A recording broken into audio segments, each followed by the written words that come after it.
지금 당장 몇만 원, 몇십만 원이 급해서 청구를 하기보다 경제적으로 너무 어려우신 게 아니시라면 보험금 청구권은 3년 이내만 청구하시면 되는 거니 진료비 세부 내역서, 진료비 영수증 등을 한쪽에 잘 모아두셨다가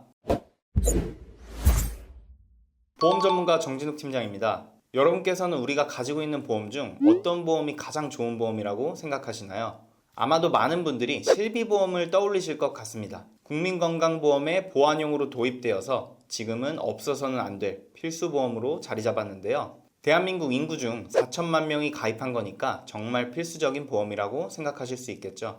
어떤 특정한 질병을 보장한다거나 수술비를 보장한다거나 하는 게 아닌 내가 사용한 의료비의 대부분을 보장해준다는 점이 아주 큰 장점이라고 볼 수 있습니다. 그럼 이렇게 가입자의 수가 많고 좋은 보험이라는 건 잘 알고 있는데 숨겨진 혜택에 대해서는 잘 몰라서 그동안 그 혜택을 못 보고 활용하지 못하는 분들이 꽤 많은 것 같습니다. 그래서 오늘은 실비보험 활용 방법과 실비보험 청구를 하는 방법, 발생할 수 있는 주의사항까지 한 번에 자세하게 안내해 드리겠습니다. 매달 실비보험으로 보험료를 지출하고 계신 구독자분들께서 가지고 계신 실비보험을 100% 잘 활용하셨으면 좋겠고요. 이 정보를 보신다면 혼자만 아시기보다는 주변 분들께 꼭 알려주시길 바랍니다. 실비보험 활용 방법 첫 번째는 연간 자기부담금 한도에 대한 내용입니다. 우리가 보통 실비보험을 청구해보면 세대에 따라서 일부 내가 내야 하는 자기부담금이 있습니다. 그중 1세대부터 3세대, 그러니까 2009년 8월 표준화 이후 실비부터 2021년 6월 4세대 실비 이전 가입자라면 입원을 해서 발생한 자기부담금 200만원이 초과되었을 때 자기부담금인 200만원을 제외한 전액을 보상받을 수 있습니다. 과도한 의료비 지출로 발생할 경제적 파산을 막기 위한 제도인데요. 당연히 꼭 알고 있으셔야겠죠. 예를 한번 들어 설명해 보겠습니다. 2012년 실비보험에 가입한 분이 입원을 하셔서 장기간 치료를 받고 병원비가 5천만 원 나왔다고 가정을 해볼게요. 이 중에 자기부담금이 10%라고 하니 5천만 원을 청구한다면 5천만 원의 10%인 500만 원을 제외한 4,500만 원을 돌려받는 게 맞는 계산입니다.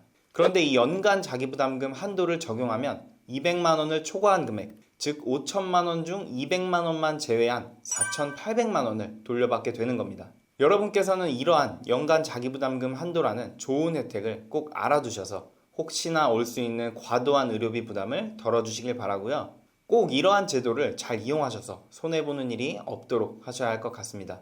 그리고 또 한 가지 중요한 내용을 말씀드리자면 4세대 실비부터는 연간 자기부담금 한도 제도가 급여에만 적용되고 비급여는 제외된다는 내용입니다.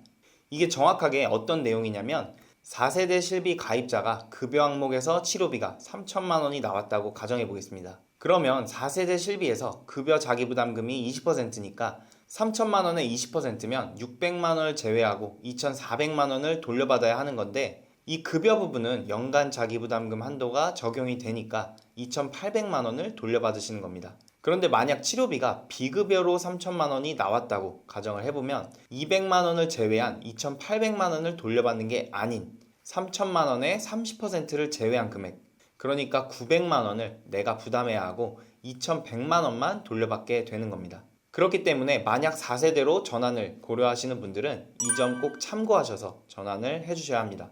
이렇게 실비보험은 과도하게 나올 수 있는 의료비에 대해서 연간 자기부담금 한도를 제외한 금액을 돌려주는 방식으로 내 건강의 안전장치 역할을 하기 때문에 이런 중요한 내용들은 다시 한번 꼭 기억을 해주시길 바랍니다. 다음은 실비보험 활용 방법 두 번째, 해외 장기 체류자 납입 중지 기능입니다. 2009년 10월 1일 이후 신규 체결 계약을 대상으로 해서 2016년도 1월 1일부터 시행하고 있는 기능입니다. 3개월 이상 해외 체류 시 불필요한 실비보험 납입을 방지하기 위해서 납입 중지 및 환급 제도를 운영하고 있습니다. 3개월 이상 해외에서 체류 후 귀국하는 경우 해당 기간에 실손보험의 사후 환급이 가능하고 출입국 사실 증명원, 여권 사본 등을 보험사에 제출하시면 환급이 가능합니다. 몇 년씩 장기간 해외에 근무를 하신다던가 유학을 가신다던가 하는 분들은 이 납입 중지 기능은 꼭 활용을 해주셔야 하고요. 이러한 내용들은 보험사가 여러분이 해외에 체류하셨는지 어디 여행을 다녀오셨는지 알 수 있는 방법이 없기 때문에 여러분이 먼저 챙겨주셔야 하는 내용입니다. 보험사가 먼저 고객님 해외에 장기간 체류하다 돌아오셨으니 보험료를 환급해 드릴게요. 이렇게 하는 일은 절대 없습니다. 그러니 고객님께서 꼭 챙겨주셔야 하는 중요한 내용입니다. 잊지 마시고 해외에 장기간 체류하신 분들이라면 잘 체크해 보셔야 합니다. 실비보험 활용 방법 세 번째, 다니고 있는 회사에서 단체보험으로 실비에 가입이 되어 있다면 여러분께서 가입한 개인 실비보험을 납입 중지시킬 수가 있습니다. 2023년 이전에는 내가 가입한 실비만 중지 신청이 가능했지만 2023년 1월 1일부터는 나의 개인 실비보험뿐만 아니라 단체 실비까지도 중지시킬 수가 있습니다. 단체 실비를 중지한다면 납입보험료는 소비자에게 환급이 되고요. 그리고 나중에 부활시킬 때는 원래 재개 시점에 판매 중인 상품으로만 재개가 가능했습니다. 그런데 2023년 1월 1일부터 판매 중인 상품 외에도 중지시켰던 상품으로도 재개가 가능하기 때문에 정말 좋은 꿀팁이라고 할 수 있습니다. 이러한 기능이 중요한 이유는 실비보험은 세대를 거듭할수록 본인 부담 비율이 올라가고 혜택이 점점 축소되는 조건으로 바뀌어 왔습니다.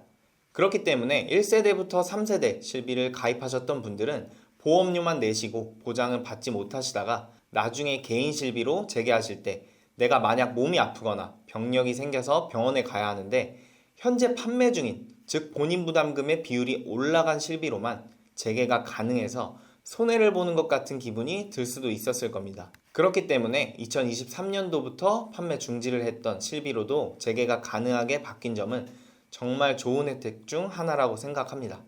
이 부분 또한 잘 알아두셔서 꼭 혜택을 사용해 보시길 바랍니다. 그런데 간혹 단체 실비, 개인 실비 둘 다 보장받으면 되지 않나요? 이렇게 질문하시는 경우도 있어서 이 부분도 한번 짚고 넘어갈게요.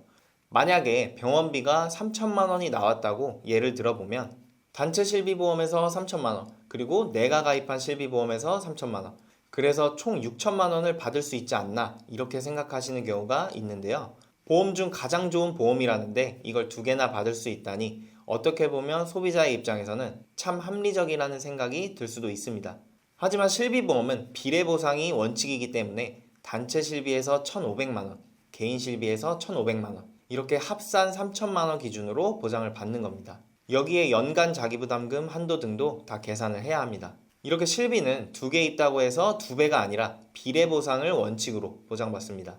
그러니까 두 개를 유지할 필요가 없는 거고요. 그러니까 꼭 하나는 중지시키길 바랍니다. 앞서 말씀드린 내용과 같이 간혹 고객님들께서 퇴직하기 전까지도 회사의 단체 실비로 보장을 받을 수 있다 보니 개인 실비를 가입 안 하신 분들도 종종 보게 되는데요. 그리고 나중에 퇴직하실 시점이 다가오면 개인 실비를 가입하시려고 하는 분이 생각보다 정말 많습니다. 여기서 가장 큰 문제점은 퇴직하시면서 개인 실비를 가입하려는 분들은 시간이 지나면서 나이와 병력 사항에서 문제가 발생을 하는데요. 만성질환으로 약을 복용하신다던가 수술이나 입원으로 병력이 생기셨다던가 이런 많은 이유들로 인해서 신규 가입을 하는데 큰 어려움이 생깁니다. 그래서 2018년도 이후부터 나온 이 개인 실손 무심사 전환 제도를 잘 이용해 주시면 되는데요. 5년 이상 단체 실손에 가입을 하셨으며 5년 동안 보험금을 200만 원 이하로 수령을 하고 암, 백혈병, 고혈압, 협심증, 심근경색, 심장판막증, 간경화증, 뇌졸중, 당뇨, 에이즈 같은 10대 질병이 없는 분들이라면 무심사로 단체 실비를 개인 실비로 전환해주는 제도입니다. 그리고 이 제도는 입사, 퇴사가 많은 현실을 고려해서 입사를 하고 퇴사를 하기까지 미가입 기간이 1회당 1개월, 누적해서 총 3개월 이내인 경우에도 단체 실비를 가입한 것으로 인정을 해주고 있습니다. 그리고 해외 지사에 파견을 나가거나 발령을 가셔서 단체 실손의 가입 기간이 단절되었던 경우에도 단체 실손에 가입한 것으로 인정을 해준다고 하니 정말 좋은 혜택인 것 같습니다. 하지만 이 좋은 혜택에도 주의하실 점은 있는데요.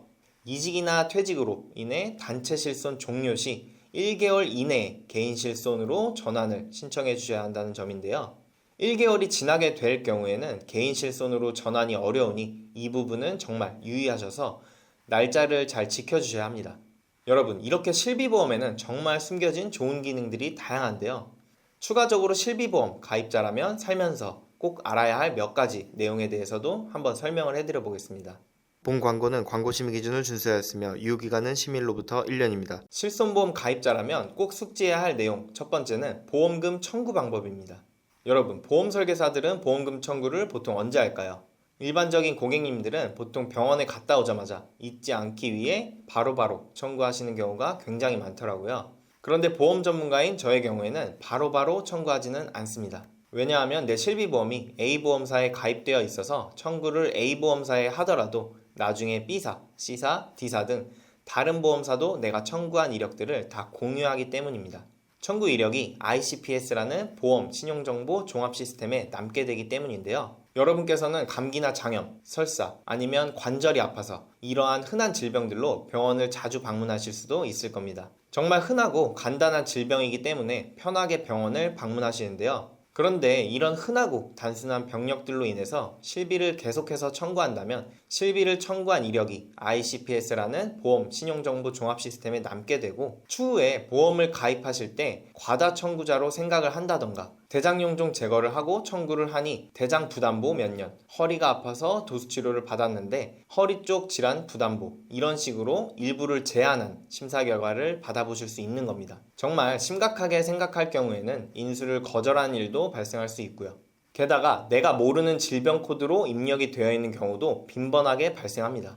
그냥 건강이 염려되어서 심장 초음파 검사를 했는데 청구 이력이 남아서 심장 관련 내용으로 진단을 받은 병명이 적혀 있다거나 심장질환 환자가 아닌데 아니라는 서류를 보험사에 제출을 해야 한다거나 이런 머리 아픈 상황이 발생할 수도 있습니다.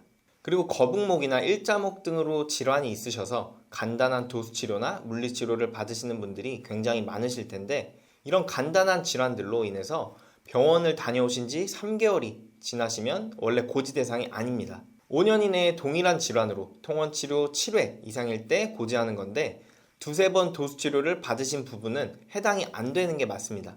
그런데 문제는 실비 청구를 하시면 이러한 내용들을 보험회사들이 다 알고 있다는 겁니다.